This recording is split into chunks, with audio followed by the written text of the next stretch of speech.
आज हम कक्षा 12 के भौतिक विज्ञान चैप्टर नंबर 10 तरंग प्रकाशिकी के इम्पॉर्टेंट क्वेश्चन लेके आया हूँ, जो कि 2023 के बोर्ड एग्जाम में आपको यह क्वेश्चन देखने को जरूर मिलेगा।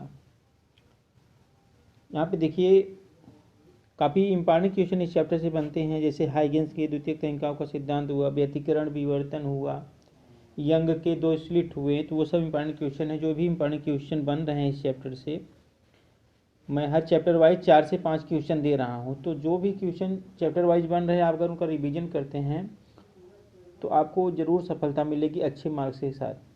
और आपका पेपर 24 को है, साथ में 1-2 दिन बाद ही जीव विज्ञान है और भौतिक विज्ञान है। तो आपके पेपर में गैपिंग बहुत कम है, इधर ही गैपिंग मिला है जो मिला है 16 के बाद, कल के पेपर के बाद से।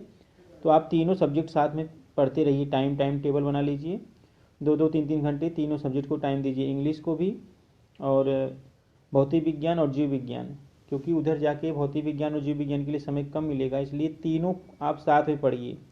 3 घंटा फिजिक्स, 3 घंटा बायो और 3 घंटा इंग्लिश। तो इसे आपका कंप्लीट हो जाएगा। और जब 24 तारीख को इंग्लिश का पेपर है, तो आप जो है 22 तारीख तक आप तीनों सब्जेक्ट को पढ़िए। उसके बाद 23 और 24 को आप जो है अच्छे से, 23 को इंग्लिश पूरा दिन भर पढ़िए और 24 को आप पेपर दे दीजिए। तो इससे आपका भौतिक विज्ञान और जीव विज्ञान के जो पेपर आने वाले हैं, 1-2 दिन का गैपिंग है उसमें, तो उसमें आपको आसानी होगी, नहीं तो बहुत कठिनाइयों का सामना करना पड़ेगा। एक ही सब्जेक्ट लेकर मत इतने दिन परेशान रहिए। तो तीनों सब्जेक्ट आप पढ़िए। चलिए मैं क्वेश्चन आपको दिखा देता हूँ इस चैप्टर से कौन से इंपॉर्टेंट क्वेश्चन बने हैं। देखिए क्वेश्चन नंबर जो फर्स्ट है, किसी पतली झिर्री से होने वाले प्रकाश के विवर्तन की विवेचना कीजिए तथा केंद्रीय उच्छिष्ट की कोणीय चौड़ाई ज्ञात करना है। इसमें क्या होता है कि किसी पतली झिर्री से, पहले तो क्वेश्चन इस प्रकार से पूछता है प्रकाश के विवर्तन से आप क्या समझते हैं, फिर किसी पतली झिर्री से प्रकाश के विवर्तन।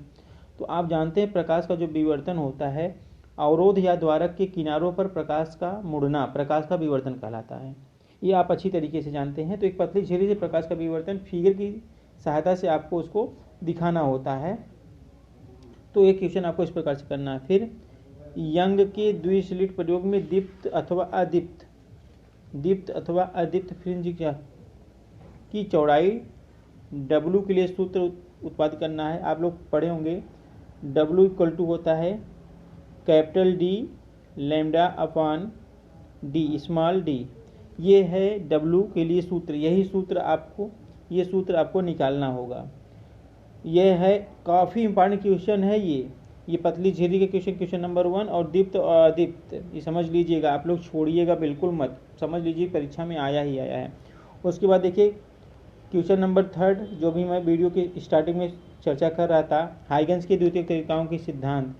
ये क्वेश्चन आपको पढ़ना ही पढ़ना है। हाइगेंस के द्वितीयक तनिकाओं का सिद्धांत आपको पढ़ना है। इसमें फिगर मुख्य भूमिका निभाता है। अगर आप फिगर अच्छे से बना लेते हैं, उसके बारे में लिख देंगे थोड़ा बहुत, तो काम चल जाएगा। लेकिन हाइगेंस के द्वितीयक तनिकाओं का सिद्धांत का फिगर आपको अच्छे तरीके से आना चाहिए। इस चैप्टर में फिगर काफ़ी मायने रखता है। उसके बाद क्वेश्चन नंबर देखिए 4 की अगर हम बात करें, क्वेश्चन नंबर 4, मेलस का नियम क्या है। तो मेलस का नियम हमें लग रहा है बहुत कम लोग आप पढ़े होंगे या आपके स्कूल में पढ़ाया गया होगा। सन 1809 में वैज्ञानिक इटेने लुई मेलस, इनका पूरा नाम है, कब दिए थे, 1809 में, सिद्ध किया कि यदि किसी पोलेराइड पर आपतित प्रकाश की तीव्रता I0 हो तो पोलराइड से निर्गत प्रकाश की तीव्रता I1 जो है, I1 बराबर हो जाएगा I0 का स्क्वायर थीटा। ये मेलस का नियम है। तो मेलस के नियम में एक छोटा सा फिगर बनता है। मेलस के नियम एक छोटा सा ऐसे फिगर बनता है। इस फिगर में हम क्या कर देते हैं कि यहाँ से लेके यहाँ तक इधर होता है cos थीटा और यहाँ पे हो जाता है sin थीटा। ये एंगल A है और ये एंगल जो हो जाता है थीटा हो जाता है। ये फिगर है। इस फिगर को आप देख लीजिएगा, बुक में दिया होगा, अच्छे तरीके से बना दे। बहुत छोटा क्वेश्चन है लेकिन काफ़ी इम्पॉर्टेंट है। उसके बाद क्वेश्चन है, समपोषी तथा विनाशी व्यतिकरण के लिए आवश्यक शर्तें क्या होती हैं, कि समपोषी किसे कहते हैं और विनाशी व्यतिकरण किसे कहते हैं। इसके लिए आपको आवश्यक सूत्र देना होगा। समपोषी व्यतिकरण के लिए देखिए आवश्यक जो शर्तें होती हैं, दोनों तरंगों के बीच कलांतर शून्य अथवा पाई का सम गुणक होना चाहिए। और क्या शर्तें हो सकती हैं? दोनों तरंगों के बीच तरंग दैर्ध्य लैम्डा का पूर्ण गुणक होना चाहिए। ये इनकी आवश्यक शर्तें हैं। और विनाशी के लिए जो आवश्यक शर्तें हैं, दोनों तरंगों के बीच जो कलांतर होता है पाई का विषम गुणक होना चाहिए, उसमें सम गुणक, इसमें विषम गुणक होना चाहिए। और दोनों तरंगों के बीच पथांतर अर्ध तरंग हो, वहाँ पे तरंग दैर्ध्य लैम्डा का पूर्ण गुणक होना चाहिए, यहाँ पे अर्ध तरंग दैर्ध्य का विषम गुणक होना चाहिए। तो ये से बनने वाले इंपॉर्टेंट क्वेश्चन थे। और मैं आपको इंग्लिश के इम्पॉर्टेंट क्वेश्चन देने वाला हूँ। और इंग्लिश के इम्पॉर्टेंट क्वेश्चन के साथ साथ मैं आपको ये भी बताऊंगा कि पैसेज को कैसे हम ट्रिक ग्रामेटिकली लिख सकते हैं। पैसेज को हम कैसे ग्रामेटिकली, बस 4 लाइन का मैं ट्रिक दूंगा। कोई भी पैसेज से नंबर आपका कटेगा नहीं, क्योंकि आप लोग पैसेज में डायरेक्ट पैसेज में जाते हैं, क्वेश्चन कैसे ढूंढ के वही लिख देते हैं। ऐसे नहीं करना है आपको।